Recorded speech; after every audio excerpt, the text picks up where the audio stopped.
Buenas noches, mi nombre es Pedro Ríos, desde el sur de Chile voy a hacer esta enseñanza. Me voy a estar con la cámara apagada, el tiempo está malo acá y en estas condiciones la señal se pone malísima, de por sí es mala, pero se pone malísima, así que me perdonan, me disculpan, voy a estar con la cámara apagada. Que Dios les bendiga a todos. Quiero hacer una declaración dogmática antes de comenzar. Sí, quiero hacer una declaración dogmática. Esto es un saludo a alguien antes de comenzar. Namungo está arruinado. Los dejo a su curiosidad. Vamos al tema.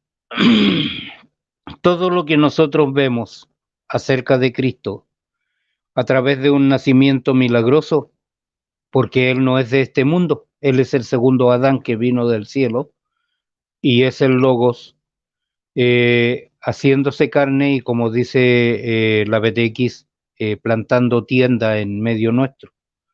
Así que vamos a recordar la vida terrenal de Jesús, su grandeza como hombre, y vamos a imaginar una gozosa experiencia debe haber sido trabajar, vivir y ministrar con él. Pero pensemos también en lo que él dejó atrás, cuando dejó el cielo para entrar al mundo en Belén. Y a partir del mundo, a menos de 10 millas de distancia de Jerusalén, de Sión, para nacer en circunstancias tan humillantes y para sufrir una muerte tan humillante. Y en Juan capítulo 17, verso 5, él dice la siguiente declaración. Y ahora, Padre, glorifícame en tu presencia con la gloria que tuve contigo antes que el mundo comenzara o antes que el mundo fuese. Y vamos a meditar las 6 horas, partiendo por las primeras 3 horas de Jesús en la cruz, la ira del hombre. Y estos textos bases están en Mateo 27, versos 35 al 44, Marcos capítulo 15 del 24 al 32, Lucas capítulo 23 del verso 32 al 43 y Juan capítulo 19 del verso 18 al 27. Y vamos a partir esta narrativa considerando que por un lado la tradición nos sitúa desde las 9 hasta el mediodía del viernes 15 de Nisan. Eran las 9 de la mañana cuando lo crucificaron, según Marcos capítulo 15, verso 25. Los romanos calculaban las horas a partir de la medianoche, hecho que explica una aparente discrepancia entre Juan 19:14, donde a la hora sexta del cómputo romano, Poncio Pilato saca a Jesús a los judíos, mientras que la hora tercera, al calcular el mismo incidente en tiempo judío, como resultado, nos da día viernes, en esto hay alguna discrepancia, exactamente a las 9 de la mañana. Y notemos la coincidencia extraordinaria en los hechos y que nos muestra que Jesús estaba como Dios, estaba al control de todas las circunstancias, incluso en la hora de su muerte. ¿Por qué? Porque esta era la misma hora precisa en que se llevó a cabo la ofrenda de Chayigá en el recinto del templo. Antes habíamos hablado, hace unos días atrás, acerca de que por la entrega de Judas, él había forzado los acontecimientos para su muerte, porque los judíos querían matarlo después de la fiesta. Entonces, estamos hablando que los mandamientos del sacrificio de la Pascua se encuentran en la Torá. De los 613 mandamientos que dio Moisés, 16 de ellos tenían que ver con la Pascua. 4 de estos son mandamientos positivos y 12 son negativos. 5 tenían que ver con el Chayigá o la segunda Pascua, es decir, el Cordero de Pascua que era sacrificado en la mañana del primer día de Pascua en el recinto del templo como parte del holocausto de la mañana. Y esto representa un cordero inmolado para toda la nación.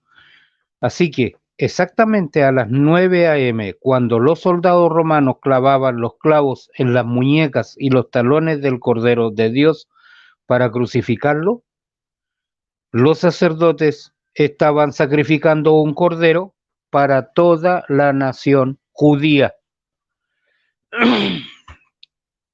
tal como lo profetizó Caifás en Juan capítulo 11, verso 49 al 51. Cuando los levitas presentaban el holocausto diario en el templo de Jerusalén, al mismo tiempo los israelitas de todas las demás tribus se reunían en las aproximadamente 400 sinagogas de toda la tierra para leer porciones del relato de la creación. Las lecturas se dividieron a lo largo de los 6 días hábiles y es notable ver cómo los eventos de la semana de la creación se alinean con los de la Semana Santa. La lectura de la sinagoga para el viernes fue Génesis capítulo 1, 24 al 31, en el sexto día de la creación, cuando el primer humano, Adán, como corona de la creación, recibió la vida de la mano del Creador, Génesis 1, 24 al 31.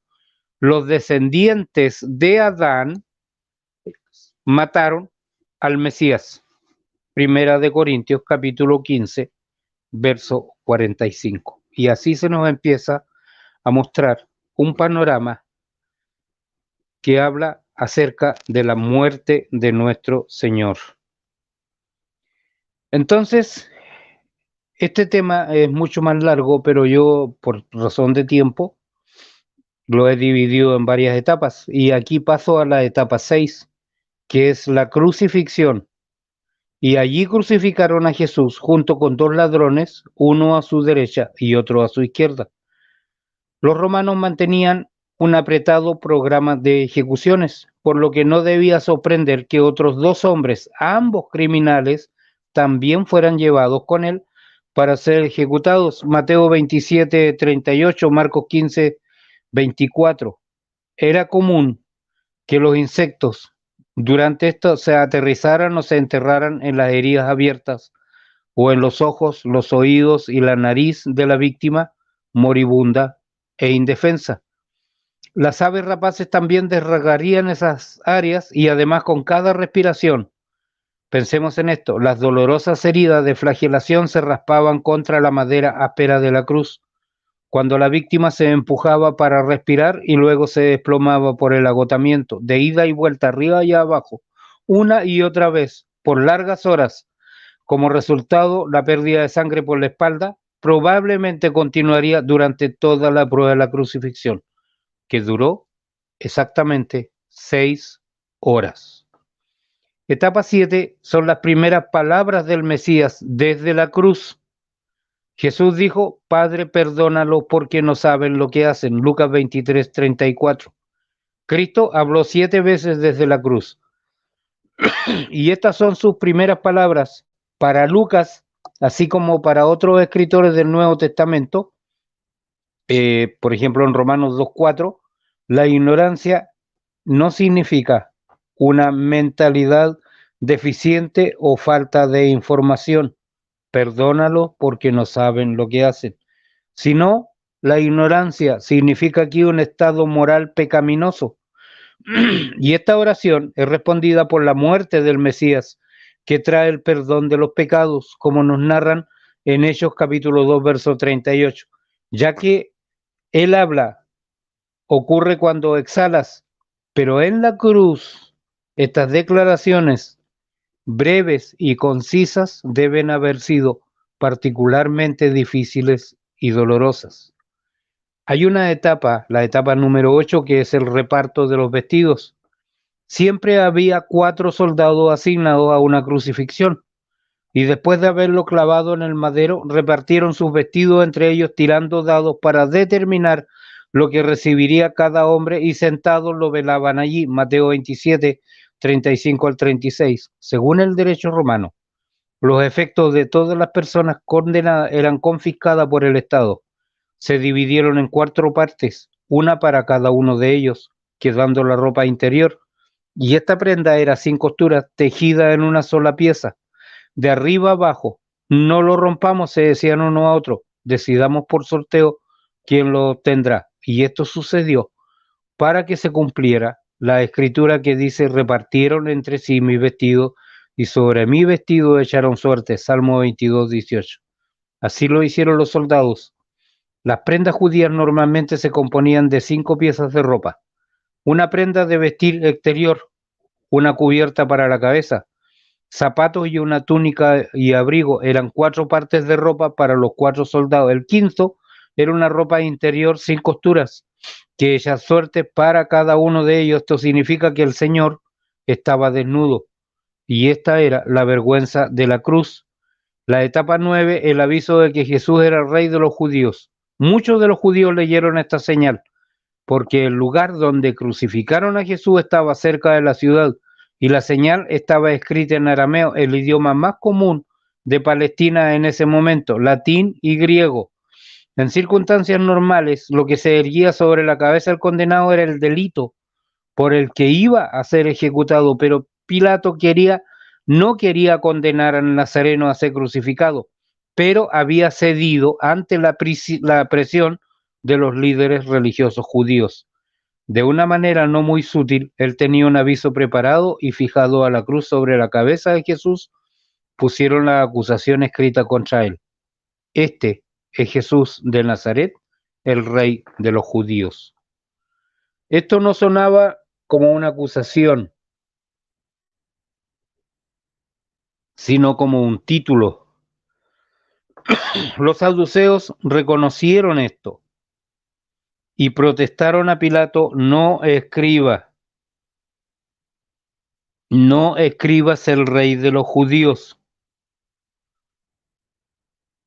no escribas el rey de los judíos, sino que este hombre pretendía ser rey de los judíos. Y esta fue una venganza personal de Pilato contra ellos, y se negó a cambiar la redacción. Pilato respondió: lo que he escrito, he escrito. Mateo 27:37.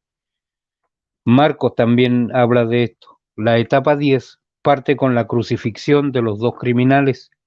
2 celotes fueron crucificados con él, a uno a su derecha y otro a su izquierda. Mateo 27:38, Marcos 15:27. Podrían haber sido fanáticos y miembros de la insurrección de esos tiempos. Y etapa 11, la quinta burla. Debido a que la crucifixión fue tan pública, la gente se quedó mirando. Los que pasaban le lanzaban insultos, meneaban la cabeza y decían: tú que vas a destruir el templo y en 3 días lo edificas, sálvate a ti mismo, baja de la cruz si eres hijo de Dios. Mateo 27:39. Y este sarcasmo salvaje, hermanos, les pareció apropiado, porque cada vez que el cuerpo de Jesús se hundió, parecía que apenas podía levantarse. Y mucho menos el templo no lo podría levantar. No hubo respuesta desde la cruz. Debe haber parecido imposible pensar que el rabino rebelde colgado en la cruz podía haber sido el verdadero Mesías. Seguramente la maldición de tal muerte, como lo dice Deuteronomio 21:23, no podía llevarse a cabo sobre el verdadero rey Mesías. Esto es lo que pensaban los judíos, pero simplemente no entendieron el concepto de la venida del ungido. Y este fue el primer intento de hacer que Jesús bajara de la cruz. Por supuesto, Jesús nunca dijo que literalmente destruía el templo, pero en forma de midrash rabínico usó un lenguaje similar para describir su propia muerte y su propia resurrección en Juan 2:19. Y la etapa 12 nos habla de la secta burla. De la misma manera, los saduceos y los maestros de la Torá se burlaron de él entre ellos y dijeron: él salvó a otros, que se salve a sí mismo si es el Mesías de Dios, el elegido. Marcos 15:31. El segundo intento de hacer que Jesús baje de la cruz: él es el rey de Israel, que descienda ahora de la cruz y creeremos en él. Mateo 27:41, Marcos 15:32. ¿No dijo él: si me has visto a mí, has visto al Padre? Que Dios lo libre. El tercer intento de hacer que Jesús baje de la cruz ocurrió de la siguiente forma: que algunos de ellos eran tan presumidos que le arrojaron alguna escritura en la cara y dijeron: confía en Dios, que Dios lo rescate ahora si lo quiere, porque dijo: yo soy el Hijo de Dios. Mateo 27:43. Y ellos citan el Salmo 22:8, donde dice: Él se encomendó a Yahvé. Entonces ellos pensaron que el Señor lo rescate, que Dios lo libere si se deleita tanto en Él. Ahora a ellos esto le parecía lógico. El hecho de que el Hijo de Dios se quedara en la cruz probó en sus mentes que era un impostor. Y viene el cuarto intento de hacer que Jesús baje de la cruz, etapa 13, la séptima burla. Entonces, uno de los soldados se sumó a la burla, caminó hacia una posición frente a la cruz y poniendo sus manos en sus caderas miró hacia el rostro agonizante de Jesús y dijo: si tú eres el rey de los judíos, sálvate a ti mismo. Entonces los otros soldados se acercaron y le ofrecieron vinagre de vino y también se burlaron de él. Lucas 27:36. Y el quinto intento de hacer bajar a Jesús de la cruz, como los otros dos que fueron crucificados con él, la cabeza de Cristo estaba agachada a veces con la barbilla, a veces tocando el pecho, y nuevamente movido por espasmos repentinos. No hay palabras para describir el sufrimiento del Salvador. Su cabeza se sacudió de un hombro a otro y sus ojos miraron directamente hacia el sol mientras sus labios se movían, y cuando su cuerpo se hundió por la fatiga, el peso colgaba de los clavos en sus muñecas y sus rodillas se doblaban hacia adelante. Y de la misma manera, en la octava burla, los malhechores que estaban crucificados con él también lo insultaban. Mateo 27:44. Marcos 15:32. Uno de los ladrones que colgaba allí le lanzó insultos, como si hubiera algún agravio secreto contra el extraño que moría con él. Y finalmente le dice: ¿no eres tú el Mesías? Sálvate a ti mismo y a nosotros. Lucas 23:39. Él creía que todas esas afirmaciones mesiánicas de Cristo eran mentiras y desafió al Señor a que bajara de la cruz. Jesús no dijo nada, y este fue el intento final de la serpiente antigua para evitar que Cristo muriera por los pecados del mundo, pasados, presentes y futuros. Viene el sexto intento de hacer bajar a Jesús de la cruz, y la etapa 15 nos muestra la conversión de uno de los criminales, pero el otro criminal le reprendió. No temes a Dios, dijo: ya sé que estás bajo la misma sentencia, somos castigados con justicia, porque estamos recibiendo lo que merecen nuestras obras, pero este no ha hecho nada malo. Lucas 23:40-41.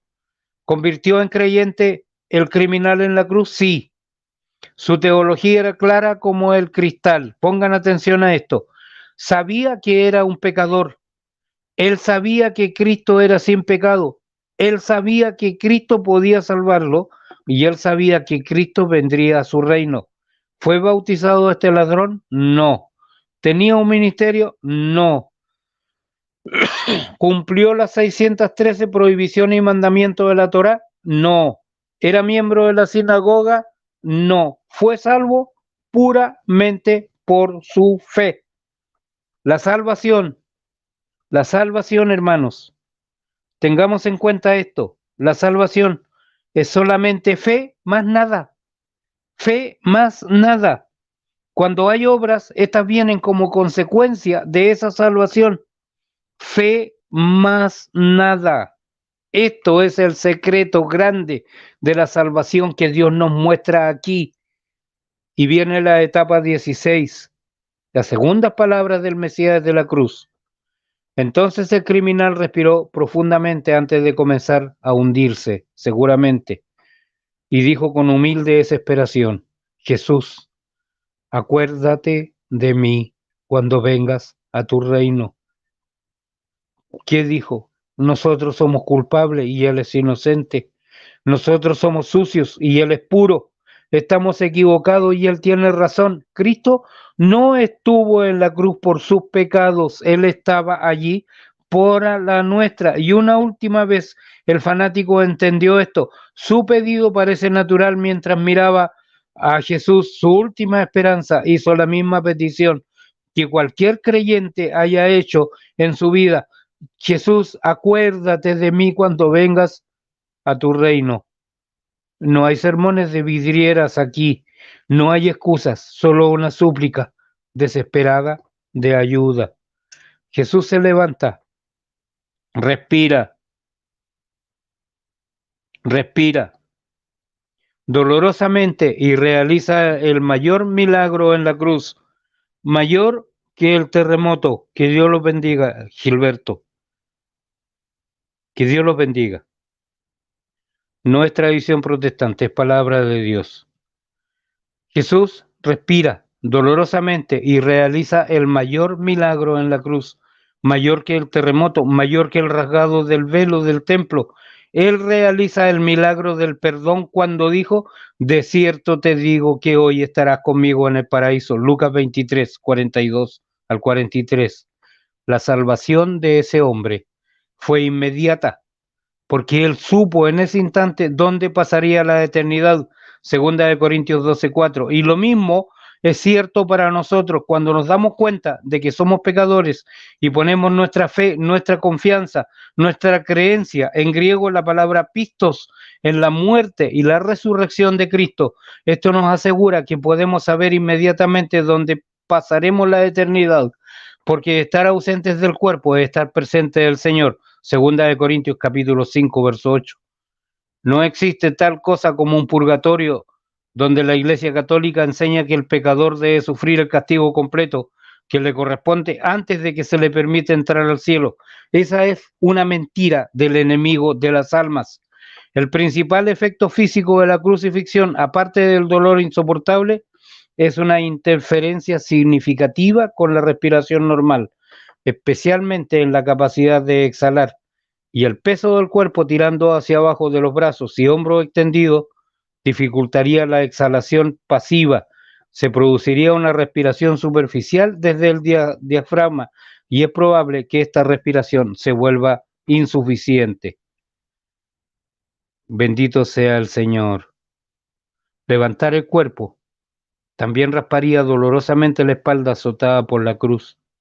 Flexionar los codos provocaría la rotación de las muñecas donde se habían clavado los clavos, y esto causaría un dolor punzante también en los talones de la víctima, empujada hacia arriba para tratar de respirar. Calambres musculares y una sensación de ardor debido al daño a los nervios en los brazos, extendidos y levantados, se sumarían a la incomodidad. Como resultado acumulativo de todo esto, a los condenados les va a resultar cada vez más difícil respirar, de arriba abajo, arriba abajo, arriba abajo, para tratar de respirar. Eventualmente haría que la víctima no pudiera empujar hacia arriba para respirar rápidamente. Cada respiración es más agonizante y agotadora, lo que conduciría a la falta de oxígeno y en última instancia a la asfixia. La etapa 17 nos muestra las terceras palabras del Mesías desde la cruz. Cerca de la cruz de Jesús estaba su madre en el fondo de su mente. María probablemente siempre había sospechado que llegaría este día. Seguramente habría escuchado a Jesús hablar de su propia muerte, la muerte de la inevitable realidad. Probablemente se había cernido sobre su mente desde que Jesús era un bebé. Sin duda, era una de las cosas que reflexionaba en su corazón, desde que Simeón le había dicho: una espada traspasará tu alma. Lucas 2:35. Años más tarde, cuando se puso de pie y vio a un soldado romano clavar la espada en el costado de su hijo, ella realmente debe haber sentido como si una espada hubiera atravesado su propia alma. Y en ese mismo momento bien podía haber recordado la profecía de Simeón, y de repente comprendió su verdadero significado con toda su fuerza. Justo antes de morir, Jesús vio a María parada cerca con un pequeño grupo de mujeres y el apóstol Juan. Además de la madre de Jesús, la hermana de su madre, María, la esposa de Cleofás, y María Magdalena, también estaban al pie de la cruz. Y desde las profundidades de la miseria del Mesías, en ese momento, él se acercó a María y por última vez, cuando Jesús vio a su madre allí, y al discípulo a quien amaba paraba cerca, él se empujó a sí mismo en la cruz, de modo que él podía hablar, y seguramente apretando los dientes contra el dolor de los talones, con economía de palabras, le dijo: Madre, este es tu hijo. Y al discípulo, al talmid: esta es tu madre. Juan 19:25. El joven Juan seguramente abrazó más a María, miró los ojos de su Mesías y asintió. Él entendió. Hay un libro de se llama Las mujeres perdidas de la Biblia, y la autora es Caroline James. Describe el viaje espiritual de María con más detalle. Y ella dice: ¿quién era la mujer quebrantada que se apoyaba en Juan, el apóstol amado, al pie de la cruz? Ella no tenía marido, estaba perdiendo a su primogénito. El orgullo y la alegría de su familia. ¿Había llegado a esto la bendición de María? Esta ciertamente no era la escena que imaginó cuando Gabriel le hizo ese glorioso anuncio más de 30 años antes. La desgracia que ella tenía en su nacimiento palideció frente a la vergüenza y la desgracia de una madre cuyo hijo fue ejecutado como un delincuente común. Ahora, en lugar de un coro jubiloso de ángeles que anunciaban el nacimiento del Salvador, ella escuchó una multitud salvaje que exigía su muerte. Pero realmente, ¿quién era esta mujer rota? Ella, María, fue la primera discípula de Jesús. Ella había sido una desde el principio, cuando tenía 13 años. Ella era una oidora y hacedora de la palabra de Dios.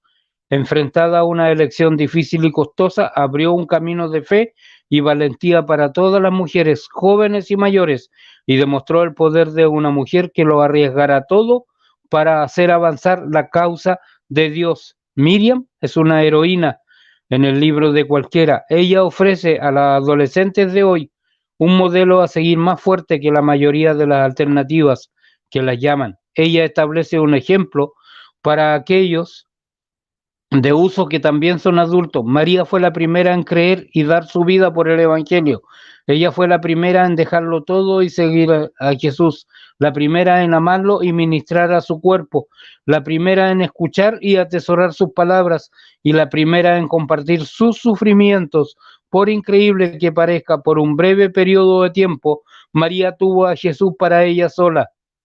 En el epílogo de la historia de María, la encontramos justo donde ella pertenece, con Juan y los otros discípulos del Señor resucitado, esperando la venida del Espíritu Santo en el aposento alto. Ella no tenía un lugar destacado como su hijo. Ella estaba enfocada en los negocios de su padre. Ella era viuda y su hijo estaba ausente, pero ella todavía sabía quién era. Ella era la discípula bendita, firmemente establecida como hermana y madre en la creciente familia del Mesías. Ella estaba en paz. Su vida no había resultado como ella esperaba, pero su identidad y su misión estaban intactas. Una vez que nació la primera congregación mesiánica, nunca más se vuelve a escuchar su nombre mencionado en el Nuevo Testamento. Nunca más. Está claro que las primeras congregaciones de Dios nunca pensaron que ella pudiera ayudar a Jesús en su obra de redención. Nunca la miraron como corredentora. La Iglesia Católica hace esto y la elevó a un papel que no le corresponde. Como madre, una vez ella se había ocupado de todas las necesidades, pero en el análisis final, ella, ¿no es cierto? Él era su Salvador y su proveedor. Y para nosotros, Jesús no debe ser menos hoy. Sus brazos ahora estaban en posición de B, pero la muerte no estaba lista, porque Jesús, el Mesías, se dio cuenta de dos circunstancias insoportables. La primera fue el dolor en sus muñecas. Eso era insoportable, y que los calambres musculares que anudaban sus brazos y hombros gritaban de dolor. La segunda fue que sus músculos pectorales a los lados de su pecho quedaron momentáneamente paralizados, y esto indujo en él Seguramente un pánico involuntario porque descubrió que si bien podía respirar aire, aspirar aire a sus pulmones, no podía exhalar. La cruz de Cristo ha conmovido a muchas personas. Los artistas han pintado el cuadro, los compositores han escrito música al respecto y los autores y predicadores han esbozado esos momentos con palabras, pero existe el peligro de detenerse en su muerte de manera compasiva. El Mesías no murió para obtener la simpatía de nadie. Él no quiere tu simpatía, Él quiere tu confianza. Cuando el Señor iba camino en la cruz, algunas mujeres comenzaron a llorar y Jesús se volvió a ellas y dijo: hijas de Jerusalén, no me lloréis, llorad por vosotros y por vuestros hijos. Lucas 23, verso 28. Si tienes lágrimas por Jesús en este momento, guárdalas para ti y tu familia. No lloréis por Él, porque Él no quiere de vuestra simpatía. Jesús el Mesías quiere únicamente tu fe. Ahora, hermanos, hay 15 escalones semicirculares que conducían desde la puerta de Nicanor hasta el patio de las mujeres. En las grandes fiestas, esos magníficos escalones servían de podio para el coro y la orquesta. En el Talmud Tractate Tamid sabemos exactamente qué salmo se habría cantado en qué días de la semana en relación con el holocausto diario en el templo.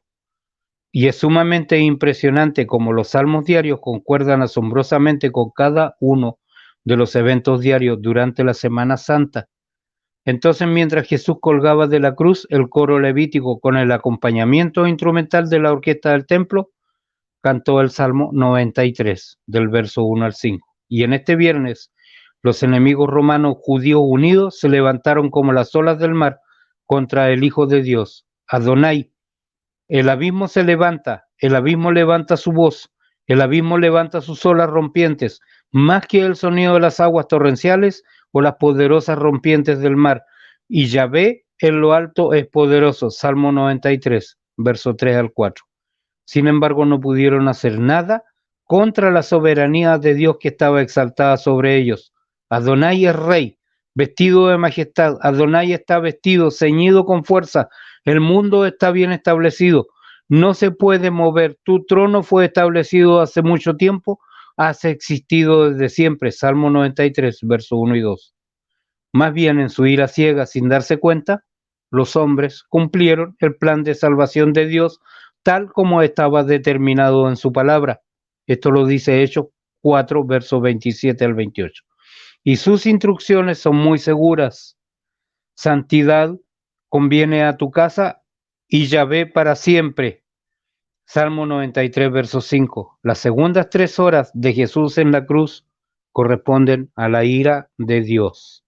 Mateo 27, 45 al 50, Marcos 15, verso 33 al 37, Lucas 23, verso 44, 45 y 46, y Juan 19, verso 28 al 30. Y ya tenemos desde el mediodía hasta las 15 horas del viernes 15 de Nisan. ¿Qué dice la palabra de Dios en Colosenses capítulo 1, verso 13 al 14? Él nos ha rescatado del dominio de las tinieblas y nos ha trasladado al reino de su amado Hijo. Es a través de su Hijo que tenemos redención, es decir, nuestros pecados han sido perdonados. Dios les bendiga a todos los hermanos. Una mujer le dijo a su esposo, seguramente que estaba difícil ver. Miró al cielo y otros también miraron hacia arriba. No había nubes, pero los cielos se habían profundizado de un azul pálido a un azul más profundo y siguió oscureciéndose. No fue algo repentino, pero definitivamente estaba oscureciendo. La gente se olvidó por un momento de los 3 hombres en las cruces y muchos en la reunión señalaron al cielo. Algunos seguramente creían que se avecinaba una tormenta. La multitud comenzó a dispersarse y muchos corrieron hacia las puertas. Las mujeres se arrojaron chales sobre las cabezas y corrieron con sus hijos antes de que estallara la tormenta. Pero no se oyó el sonido de un trueno. Algunos dicen que lo que ocurrió aquí Con estas tinieblas profundas es que Cristo estaba sujetando a los demonios. Colosenses capítulo 2:15 dice, despojando a los principados y a las potestades, los exhibió públicamente, triunfando sobre ellos en la cruz. Este es el misterio de nuestra salvación. Él triunfó sobre todas las potestades, sobre todos los demonios, sobre todos los principados y las potestades, y los exhibe públicamente, triunfando sobre ellos en la cruz.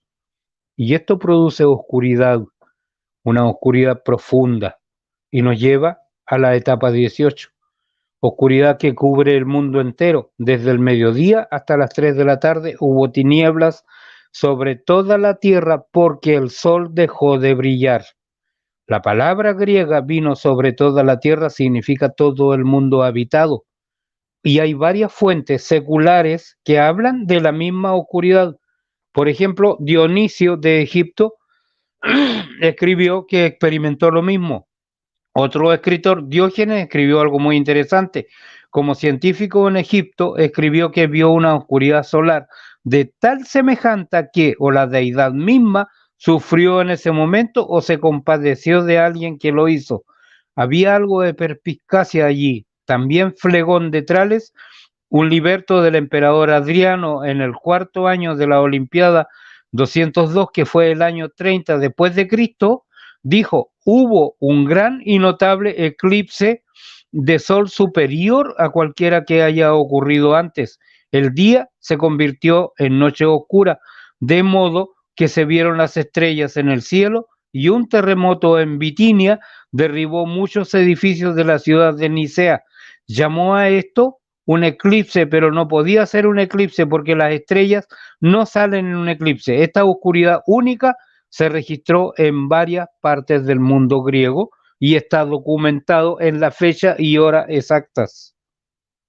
Así que, hermanos míos, Dios siempre va a cumplir sus planes. Dios siempre va a mostrar su poder y cada cosa en la escritura está concatenada con Cristo. Cada tema, cada parte de la Biblia es cristológica, porque Adonai estaba usando la oscuridad para hacer una declaración espiritual, la que leímos, y no era la primera vez que lo hacía, ya que solo hay que recordar las 10 plagas de Egipto. A partir de ese momento, la Biblia a menudo describe la oscuridad como asociada con el juicio de Yahvé en la segunda venida. Amós capítulo 8, verso 9, Joel capítulo 3, verso 14 al 15. Y estas 3 horas de oscuridad finales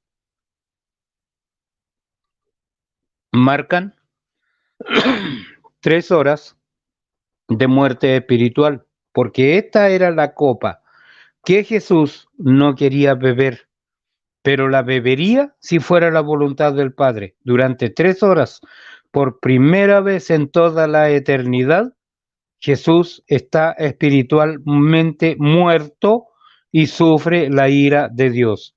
Durante ese tiempo, Dios el Padre le dio la vuelta a su Hijo, cuando el Mesías se hizo pecado por nosotros. ¿Qué dice la Escritura? Sin embargo, lo consideramos castigado, azotado y afligido por Dios, al que no cometió pecado. Yahvé lo hizo pecado por nosotros, para que fuésemos hechos justicia de Dios. Segunda de Corintios 5:21. Pedro lo dijo de esta manera: Él mismo llevó nuestros pecados en su cuerpo sobre el madero, para que muramos a los pecados y vivamos a la justicia. Por sus llagas, por sus heridas, habéis sido curados, sanados. Primera de Pedro, capítulo 2, verso 24. El sacrificio de Cristo, el sacrificio del Mesías satisfizo todos los requisitos de un Dios justo. Su ira por nuestros pecados ya ha sido pagada. Adonai mismo, el Señor, proporciona los medios por los cuales puede quitar de nosotros la propia ira de Dios. La propiciación es evitar la ira de Dios por medio del sacrificio, la muerte, vicario, sustitutivo, realizado por otro y eficaz, que produce el efecto deseado de Jesucristo. La expiación, La propiciación es la obra de Cristo que satisface todos los reclamos de la santidad y la justicia de Dios, para que Dios sea libre de actuar en nombre de los creyentes, de nosotros, hermanos. Y este concepto no se encuentra en ninguna otra religión. Y aunque María estuvo a sus pies viéndolo morir, su sufrimiento personal no representó ningún tipo de participación. María estuvo a los pies de la cruz, pero su sufrimiento, el de María, no presentó ningún tipo de participación en su obra expiatoria. El dolor de María no salvó a nadie. ¿Por qué? Porque era el Mesías quien llevaba los pecados del mundo en su cuerpo. Ella no podía ayudar con eso, tampoco la necesitaba, porque la Escritura dice que hay un solo Dios y un solo mediador entre Dios y los hombres, Jesucristo hombre, 1 Timoteo 2:5. María misma nunca afirmó ser o pretendió ser algo más que una humilde creyente en Dios. Ella fue especial porque Dios la usó de una manera especial. Sin embargo, claramente se consideraba ordinaria y nunca alentó a nadie. No está escrito a creer que podía ser una mediadora como la Iglesia Católica enseña hoy. Es lamentable que la superstición religiosa, en efecto, haya convertido a María en un ídolo. Sin duda ella se horrorizaría al pensar que alguien le rezaría. Jesucristo fue a quien ella reconoció como Señor y lo adoró. Nosotros deberíamos y debemos hacer lo mismo. La etapa 19 son las cuartas palabras de Cristo desde la cruz. Jesús cita la primera parte del Salmo 22:1 y clama por ayuda como lo hizo David una vez, y a las 3 de la tarde Jesús se empuja dolorosamente hacia arriba debido a que sus piernas giraron lateralmente. El peso de su cuerpo cayó con toda su fuerza sobre el único clavo que atravesó ambos talones. Por un momento su cabeza ocultó la señal que hablaba de su crimen, ¿no es cierto? Y cuando sus hombros estaban a un nivel de sus muñecas, la respiración era rápida y más fácil. Lucha contra el dolor para poder respirar y grita a gran voz: Eloi, Eloi, lama sabactani, que significa: Dios mío, ¿por qué me has desamparado? Mateo 27, verso 46. El llamado a Dios fue en hebreo, mientras que la segunda parte del clamor a Adonai fue en arameo, el idioma común de la época. Y es importante notar aquí cómo Jesús se dirige a Dios Padre. Él dice: Dios mío, Dios mío. Esta, hermanos, es la única vez en la vida de Cristo que Dios Hijo se dirige al Dios Padre, por decirlo de una forma. De esta manera, en los 4 evangelios, Cristo dice Padre 170 veces y mi Padre 21 veces, pero nunca Dios. Esto es único en el Tanaj. El término Padre en relación con Dios solo se usa 14 veces. Nunca se usa en relación con una persona, sino siempre con Israel. Y el concepto de paternidad en lo que se refiere a los individuos es exclusivo del nuevo pacto. No hay oración en el Tanaj que se dirija a Dios como Padre, ni oración judía en el judaísmo actual que se dirija a Él como tal. Y en este punto Jesús usa Dios mío, porque ya no está, ténganlo claro esto, Él ya en este punto no está en una relación paterna con la deidad, sino que está en una relación judicial, porque Jesús se había hecho pecado, 2 Corintios 5:21 y 1 Pedro 2:24, y él en la cruz estaba sufriendo la ira de Dios. Además, es obvio que Cristo citó directamente el Salmo 22 debido a sus matices mesiánicos. Los rabinos tienen diferentes interpretaciones de este salmo, pero una de ellas es que el rey David estaba agonizando por el sufrimiento del futuro hijo de David, rey Mesías. Fue a causa de la prueba del hijo de David que David lloró diciendo: mi fuerza se secó como una pieza de cerámica rota. Salmo 22:16, citado en la Peshita Rabati 36, verso 26, un escrito judío. Por lo tanto, no fue un accidente más, porque exactamente Jesús intencionalmente conectó su muerte con el sufrimiento profético del Mesías. Jesús no había llamado al profeta, él había llamado a su Padre. Entonces, incapaz de soportar el dolor, nuevamente el siervo sufriente deja que su torso se hundiera más y más, y las rodillas de Cristo, estando rotadas lateralmente, se hunden poco a poco, hasta que en un profundo suspiro se sintió de nuevo pendiendo dolorosamente. Y este proceso se repite una y otra vez, una y otra vez. Ahora, ¿cuál es la reacción en la etapa 20 de los que estaban presentes? Cuando algunos de los que estaban allí oyeron, Eloi, Eloi, dijeron, llama a Elías, Mateo 27. La frase hebrea fácilmente podía haber sido mal interpretada porque cualquiera de las formas del nombre de Dios, Elí o Eloi, podía sonar como Elías si no se escuchaba con la suficiente claridad. El resto dijo, ahora déjalo en paz, a ver si viene Elías para derribarlo y salvarlo. Mateo 27:49, Marcos 15:36. Debido a que nunca él experimentó la muerte, Elías ha sido durante mucho tiempo una tradición judía que él podía aparecer para ayudar a los necesitados. Incluso hoy en día, los judíos y gentiles que asisten al Cheder del Pesaj preparan un lugar con una copa especial con la expectativa de que Elías aparezca y anuncie la llegada del Rey Mesías. Todo el propósito de la crucifixión fue la debilidad progresiva bajo un dolor creciente, pero la debilidad de los dos criminales con él no se igualó a la de Cristo porque había sido severamente azotado y no tenía comida ni agua desde alrededor de las 11 de la noche anterior al final del ceder.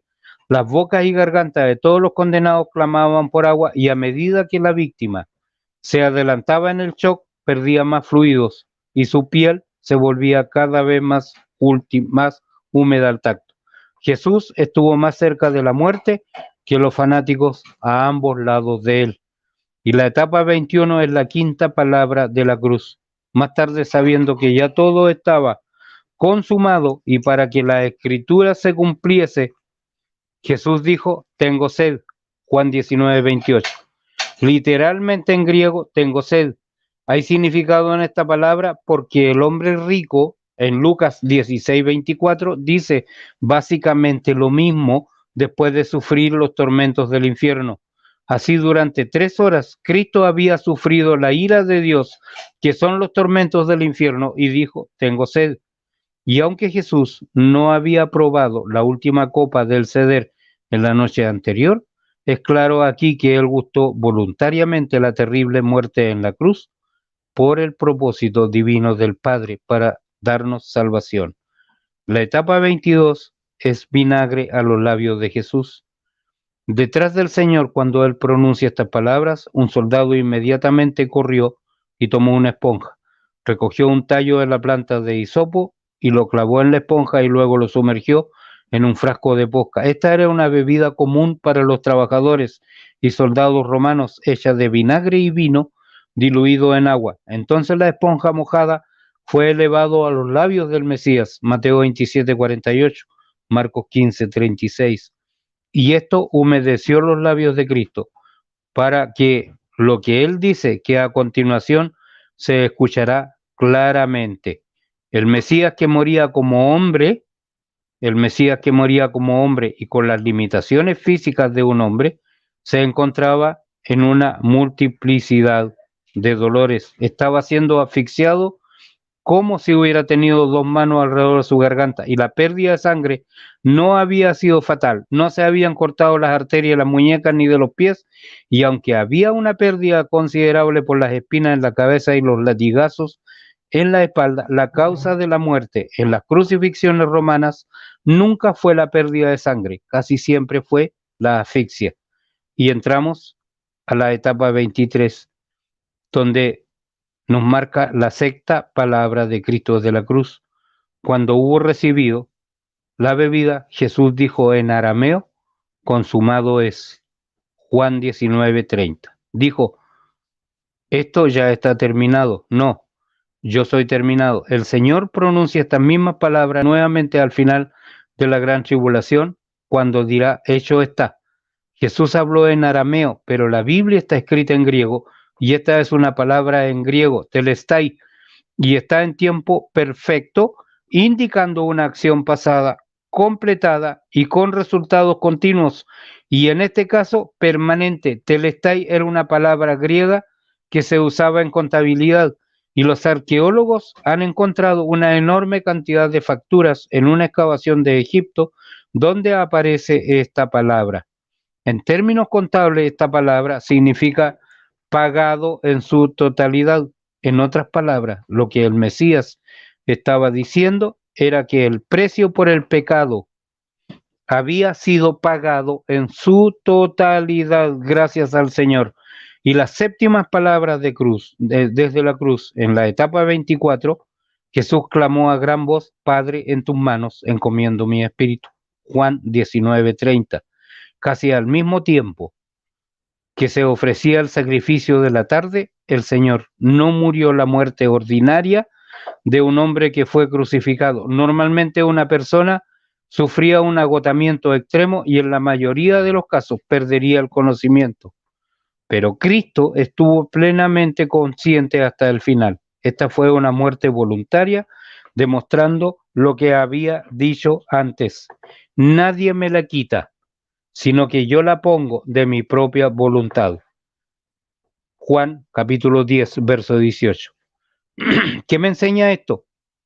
Que Jesús estuvo en control todo el tiempo y él personalmente despide su alma de su cuerpo. Desde su perspectiva, su muerte no fue una tragedia sorprendente, sino una realización divina de la voluntad del Padre. Y a medida que pasan las horas, Caifás se preocupa porque se acercan las 3 y las ejecuciones deben terminar pronto. Entonces ellos envían un mensajero y que se apresuró a regresar a Jerusalén para pedirle a Poncio Pilato que ordenara al centurión que acabara con estos 3 criminales para que pudieran ser enterrados antes de la puesta del sol. Y la etapa 25 nos lleva a la muerte física de Jesús.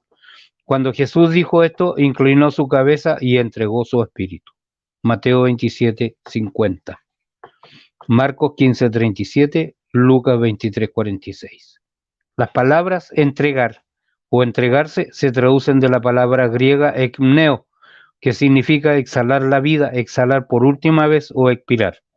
Y él murió en la tarde del primer día de la Pascua, el 15 de Nisan. El Talmud, comentario judío sobre el Tanaj, indica que Jesús murió el viernes por la tarde a las 3 de la tarde. Este era el tiempo común para el sacrificio del templo de la tarde o las oraciones del Minchás ofrecido por los levitas. Mientras, cuanto más en aquel día santo del Durazno, mientras los levitas preparaban el sacrificio anual del Cordero o Pascua Nacional. Al igual que la ofrenda del Chayigá, en el sacrificio de la mañana en el templo era una tradición importante y bien establecida ofrecer un solo cordero de sacrificio en nombre de toda la nación. No es casualidad que los evangelistas mencionen que fue a las 3 de la tarde cuando Jesús murió, la misma hora de la ofrenda del cordero en el templo.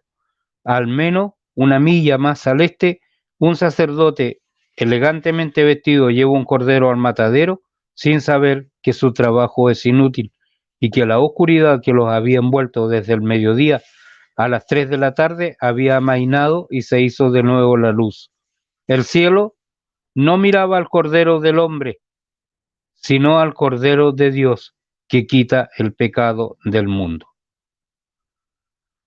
Si está por ahí, Cristian, recordemos que las 30 piezas de plata, ya lo hablé en un tema anterior, fueron el precio por un esclavo muerto, pagado con el tesoro del templo. Y este tesoro del templo estaba destinado a pagar y a comprar las víctimas del sacrificio. ¿Curiosa coincidencia en la vida de Cristo? No, no. Todo estaba determinado por un Dios supremo que nos guía y que nos dirige. Por un Dios que siempre está al control de todas las situaciones. Cristo siempre estuvo al control de su propia vida. Y permita el Señor que nosotros estemos seguros de que Él va a estar al control de nuestras vidas, siempre, hermanos, siempre. Él nos va a guiar, Él nos va a cuidar. Cualquier circunstancia que nosotros tengamos, cualquier cosa que nos ocurra en nuestras vidas, Él está al control. Bendito sea el nombre del Señor.